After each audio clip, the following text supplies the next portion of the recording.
Book club gone wild.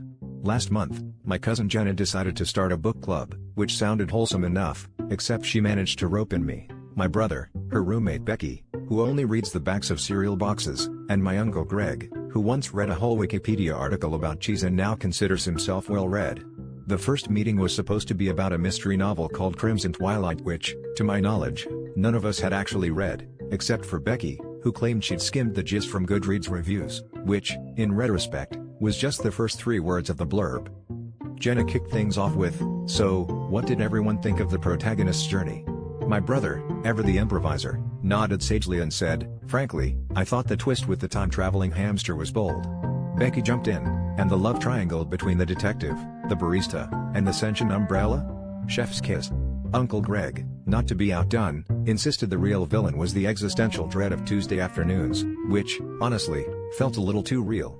I tried to steer things back, suggesting that the book's title probably meant there was a vampire somewhere, and suddenly, everyone agreed that yes, the detective was obviously a vampire who solved crimes with interpretive dance. By the third meeting, we were deep into our collective fever dream. Each week, the crimes got weirder: who stole the mayor's left shoe? The vampire detective's dance routines more elaborate. He foxtrotted through the crime scene, leaving jazz hands on every surface, and Uncle Greg kept insisting the umbrella needed a redemption arc. Becky started bringing props to help us visualize, so last week we all wore capes and made up crime scenes in Jenna's living room, which resulted in a neighbor calling to ask if everything was okay because she'd seen us doing the Thriller dance around a pile of mismatched socks. Eventually, Jenna confessed she'd never actually gotten a copy of Crimson Twilight in the first place, and we all agree that, in some ways, we'd written a better book.